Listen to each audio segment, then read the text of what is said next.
Il y a quelques années, une chose formidable arriva. Le cannabidiol, ou CBD, est devenu légal dans les 50 États d'Amérique et en Europe. Depuis ce moment, bien sûr, l'intérêt pour ce produit a explosé. Cette présentation parlera des effets physiologiques du CBD sur le corps humain. Cette courte présentation va décrire avec précision l'intense recherche scientifique qui a été menée dans le monde entier. Mais tout ceci vous sera présenté dans un langage simple afin que tout le monde puisse comprendre pourquoi le CBD est tellement important pour la physiologie humaine, afin de comprendre l'importance de la molécule de CBD pour notre santé. On peut commencer par poser la question de ce qu'est exactement la santé. Est-ce juste l'absence de maladie? Si vous n'aviez pas de symptômes, cela signifierait donc que vous êtes en bonne santé? C'est en réalité bien plus important et profond que cela. Comment notre physiologie fonctionne-t-elle en réalité et comment notre système est-il conçu? En général, chaque aspect de la physiologie de l'être humain est basé sur un équilibre entre des pôles opposés yin et yang, créant ce qu'on appelle l'homéostasie. Lorsqu'on regarde de plus près une partie spécifique de la physiologie humaine, comme par exemple le système immunitaire, le yin et le yang opposés seraient les fonctions d'inflammation et d'anti-inflammation, comme le positif et le négatif. Quand ces deux fonctions sont en équilibre, le système immunitaire fonctionne parfaitement. Dans le système nerveux, on parle des forces d'excitation et d'inhibition, aussi appelées relaxation. Dans le système endocrinien ou hormonal, on parle de forces cataboliques, destruction des tissus, et des hormones anaboliques, construction des tissus. Quand ces fonctions hormonales sont en équilibre, on parle encore d'homéostasie du système endocrinien ou hormonal. Dans un autre système, celui de l'oxygénation, nous parlons des forces d'antioxydation et des forces d'oxydation. La plupart des gens pensent devoir prendre des paquets d'antioxydants sans arrêt, comme si l'oxydation était un mauvais phénomène, mais c'est totalement faux. Si nous n'avions pas cette capacité d'oxydation ou oxygénation dans notre corps, nous ne pourrions pas tenir en vie plus d'une minute. Ces deux fonctions doivent donc être, elles aussi, en équilibre homéostatique. Tous nos systèmes physiologiques doivent donc tenir dans cet équilibre constant d'homéostasie. C'est un équilibre dynamique. Plus votre capacité physiologique de rester en homéostasie est forte, et plus votre santé est robuste, et plus vous vous sentez et êtes en pleine santé. Question suivante. Qu'entendons-nous exactement par équilibre dynamique?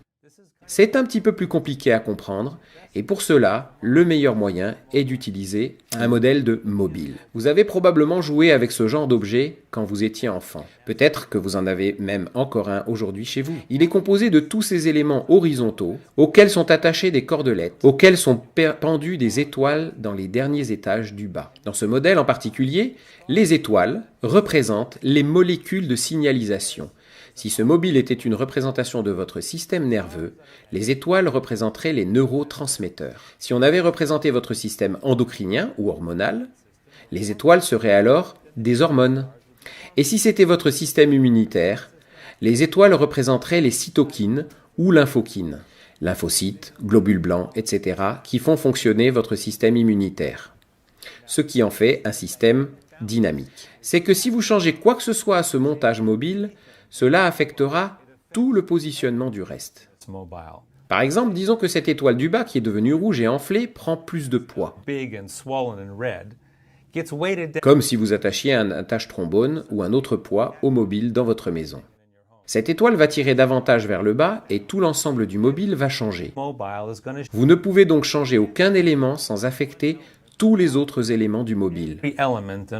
Ce qui est intéressant en revanche, c'est qu'au début de chaque modification, le mobile subira des oscillations où les choses se balanceront du haut en bas jusqu'à ce que ces oscillations diminuent progressivement pour finalement atteindre une nouvelle homéostasie, un nouvel équilibre. Nous voilà maintenant avec un nouveau positionnement des étoiles.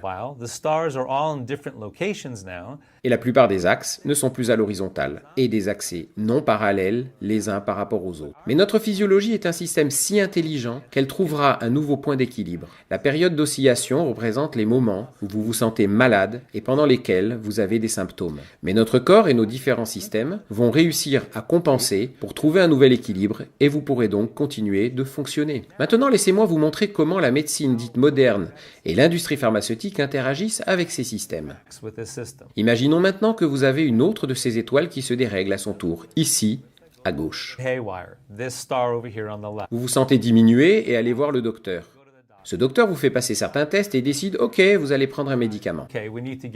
Et donc vous prenez ce médicament, un médicament du genre pharmaceutique, pour régler cet élément détraqué, ici, à gauche. Et donc vous prenez le médicament. Le médicament est conçu pour fixer cet élément, pour le réparer, en tout cas, pour faire cesser les symptômes. Notez bien que le médicament est conçu pour régler les problèmes de cette étoile en particulier, et non pas l'entièreté du système mobile, mais cette étoile et le symptôme qu'elle a créé. Néanmoins, nous savons que les médicaments pharmaceutiques ont beaucoup d'effets secondaires. Et donc, à cause du médicament que vous prenez à présent, une autre étoile commence à se dérégler. Cela amène de nouveaux symptômes et vous devez prendre d'autres médicaments pour contrer les effets secondaires. Et vous fixez chimiquement cette étoile aussi. C'est alors qu'une troisième étoile commence à se détraquer à son tour et vous la calmez aussi. Et disons maintenant que vous semblez stabilisé, que vous fonctionnez et que votre ensemble paraît ajusté. Vraiment, tout semble effectivement stable à ce moment parce que le mobile ne bouge plus. Mais regardons mieux ce qui se passe réellement dans votre système. Ceci est l'image de ce qui se passe en réalité. Vous avez maintenant toutes sortes de poids artificiels attachés à votre physiologie. Vous pouvez voir que votre physiologie est sous haute tension.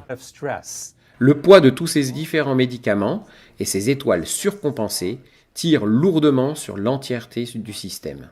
On peut voir que certains de ces axes sont maintenant tordus à cause de cette tension.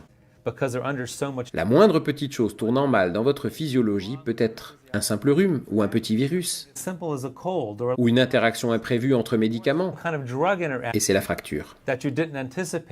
Le système a été mis sous une tension tellement grande que la phase d'oscillation est alors insupportable. Et vous pourriez vous retrouver en soins intensifs avec un pronostic vital incertain. Pour résumer, les médicaments fonctionnent au niveau des symptômes, mais pas au niveau du système entier. Cela met une tension énorme sur la physiologie. Je vous ai fait cette démonstration pour mettre en évidence les différences entre la manière dont les produits pharmaceutiques fonctionnent au niveau des étoiles et la manière dont le CBD fonctionne. Le CBD, au lieu de fonctionner au niveau des étoiles, fonctionne au niveau du système d'équilibre, au point de pivot de chaque balance, ici représenté par les sphères vertes, là où les cordes se fixent aux axes. C'est l'endroit où le système sait s'il est en équilibre ou pas. Il ne peut pas agir sur ce qui se passe au niveau des étoiles, mais il le peut au niveau de ces sphères où l'équilibre est établi et maintenu. Donc dans ce modèle, ce mobile que nous utilisons pour illustrer comment la physiologie fonctionne, c'est là que le CBD opère.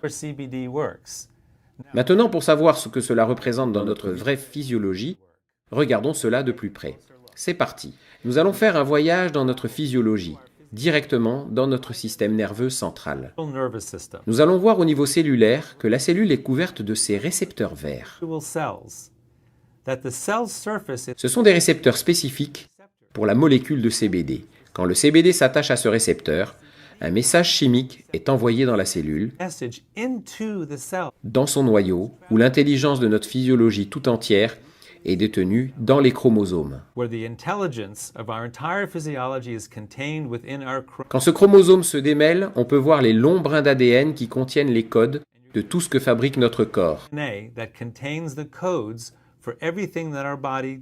C'est comme le programme informatique qui fait tourner notre physiologie. Les gènes sont les codes nécessaires à la fabrication de toutes les protéines fabriquées par notre organisme, incluant les molécules de signalisation qui constituent notre physiologie, comme les neurotransmetteurs qui conduisent notre système nerveux, les hormones qui conduisent notre système endocrinien et les cytokines qui conduisent notre système immunitaire. Imaginez donc qu'il s'agisse par exemple des cellules de votre pancréas qui fabriquent de l'insuline. Imaginons ce phénomène dans 1 million de cellules produisant toutes d'immenses quantités d'insuline pour garder votre taux de sucre en équilibre. Encore une fois, l'insuline est une hormone qui est une protéine. On voit donc que dans notre physiologie, il y a des récepteurs spécifiques au CBD. et que le CBD a son effet sur le noyau de la cellule, là où les protéines sont fabriquées. Donc, quelles sont les protéines fabriquées sous l'influence du CBD? La molécule de CBD articule la transcription de plus de 1100 gènes. Les gènes responsables dans la synthèse des molécules de signalisation qui réduisent naturellement l'inflammation de notre système nerveux central et au travers de notre système immunitaire, rétablissant ainsi l'équilibre homéostasique de nos systèmes immunitaires et nerveux central.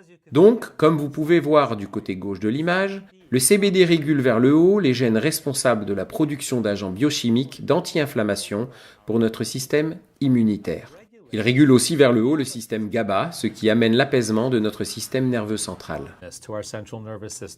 Du côté droit, on peut voir que le CBD régule vers le bas les gènes responsables de la production d'agents biochimiques d'inflammation pour notre système immunitaire. Il régule aussi vers le bas le système glutamate, responsable de la surexcitation de notre système nerveux central. Et maintenant, retournons vers le modèle de notre physiologie et voyons comment le CBD interfère dans celui-ci. Nous revenons à la situation d'une première étoile déréglée, introduisons maintenant le CBD et voilà, on voit une cascade passant au travers de chaque point d'équilibre de notre système et le mobile revient à l'homéostasie, à son bel équilibre naturel. Notre système physiologique est évidemment beaucoup plus complexe que ce simple mobile que je vous ai montré, comme exemple, avec seulement 12 étoiles. En l'occurrence, notre système immunitaire comporte environ 350 différentes molécules de signalisation. Il s'agit donc d'un ensemble mobile énorme, ce qui explique aussi pourquoi il y a autant d'effets secondaires et d'interactions de médicaments inattendus. Parce que si vous touchez à une seule de ces petites étoiles, cela fera bouger la majorité des 350 autres. Et comment pourrait-on le prévoir à l'avance? Voici à quoi ressemble vraiment notre système immunitaire. Et évidemment, quand on introduit le CBD, dans cette physiologie incroyablement complexe du système immunitaire, la cascade d'homéostasie ruisselle à travers toutes les 350 étoiles. C'est un phénomène merveilleux. En conclusion, le CBD engendre une cascade d'homéostasie dans l'entièreté de notre système nerveux et de notre système immunitaire. Mais comment cela peut-il se produire ? Eh bien, comme je vous l'ai exposé plus tôt, nous avons des récepteurs dans notre physiologie pour le CBD. On appelle cela le système endocannabinoïde. Pendant mes études de médecine, nous ne savions encore rien de ce système endocannabinoïde. Il ne fut découvert qu'en 1992 par le docteur Raphaël Mechoulam de la Hebrew University of Israel, un petit pays d'où sortent de très nombreuses technologies biomédicales et des innovations. Le système endocannabinoïde est un réseau de cellules à travers notre corps pourvu de récepteurs pour le CBD. En réalité, il y a plus de récepteurs pour le CBD que n'importe quel autre type de récepteur. Le système endocannabinoïde est donc vraiment le plus grand réseau de ce genre dans notre physiologie tout entière. Parmi d'autres choses, le docteur Mechoulam a aussi découvert que nous produisions nos propres cannabinoïdes dans notre corps. Il y a l'anandamide et le 2-AG. L'anandamide est produit lorsque nous méditons. On l'appelle la molécule de béatitude. Le 2-AG, comme l'anandamide, est transmis dans le lait maternel quand un enfant est allaité. Ce n'est pas étonnant qu'il soit si calme et heureux lorsqu'il se nourrit au sein de sa mère. Ces deux composés sont aussi associés à la montée des coureurs. Cette sensation lorsqu'on court est que soudainement nous passons dans un état d'apaisement dans l'effort. Apaisement qui nous donne le pouvoir de nous surpasser et qui nous fait nous sentir fantastiques. Ces deux composés sont des cannabinoïdes naturels que notre corps produit et connecte à notre propre récepteur cannabinoïdien. Nous avons donc nos récepteurs de CBD dans notre système nerveux central et dans notre système cardiovasculaire où les cellules immunitaires circulent constamment. Bien sûr, il y a les os où les cellules sont fabriquées. Et évidemment aussi dans nos organes d'immunité. Les organes immunitaires les plus importants sont les intestins, la rate et la vessie. Et en dernier lieu, mais pas pour autant le moins important, le système lymphatique. Notre corps est rempli de récepteurs pour le CBD. Et maintenant, que raconte-t-on maintenant que vous savez tout cela? Pourquoi est-ce important pour vous et pour moi? Ou encore, dans le cas où vous vous seriez intéressé à distribuer du CBD et même d'en faire une affaire, pourquoi est-ce important pour l'humanité? Si vous vivez en Amérique urbaine ou dans n'importe quelle ville du monde, vous êtes enflammé. Votre système nerveux central est en état d'inflammation, tout comme l'est votre système immunitaire, et personne n'est épargné. Parce que nos systèmes physiologiques sont agressés par les toxines environnementales, les herbicides, insecticides et les métaux lourds, par les infections biologiques du genre bactéries, virus, champignons, moisissures, et par le régime alimentaire irritant, pauvre en nutriments essentiels et contenant toujours trop de sucre, ce qui cause le syndrome d'intestin irritable ou perméable, une faiblesse des intestins qui dérégule la flore intestinale et cause l'invasion de certaines bactéries et une mauvaise composition sanguine et donc du système entier. Donc, quelles sont les conséquences, les symptômes, les manifestations de stress de ces attaques sur notre corps? Si c'est votre système immunitaire qui est enflammé, vous pourriez souffrir de maladies auto-immunes, comme l'arthrite rhumatoïde, la maladie du côlon enflammé, la candidose, la maladie de Crohn, le lupus, les maladies de la thyroïde, la fibromyalgie et même la sclérose en plaques, les maladies de peau comme le psoriasis, l'eczéma ou toutes sortes d'infections chroniques. Réalisez-vous que presque aucune de ces choses n'existait il y a 100 ou 150 ans? L'incidence de ces maladies n'a fait qu'augmenter pendant ce dernier siècle, à cause de la charge toxique de l'environnement que nous absorbons. Penchons-nous maintenant sur votre système nerveux central. S'il est enflammé, de quels symptômes pourriez-vous souffrir? Brouillard intellectuel, migraine, épilepsie, anxiété, stress post-traumatique, déficit d'attention, hyperactivité, autisme, insomnie. Encore une fois, il y a 100 à 150 ans, ce genre de maladie, ce genre de symptômes était très rare. Et au cours de ces 150 ans, à cause de l'agression sur notre système incessante et en constante augmentation, ce genre de maladies sont de plus en plus fréquentes chaque année. Donc, si vous souffrez de l'un de ces problèmes et que vous avez un de ces symptômes, le CBD peut devenir pour vous une fantastique solution pour votre mieux-être et vous apporter un soulagement formidable en utilisant votre propre système endocannabinoïdien, celui qui soutient l'homéostasie de votre système immunitaire et de votre système nerveux central. En conclusion, qu'avons-nous appris dans cette présentation? Nous savons désormais que la santé est réalisée au travers de l'homéostasie du système physiologique directement grâce au système endocannabinoïde. Et donc que le CBD est un catalyseur indispensable à une santé optimale.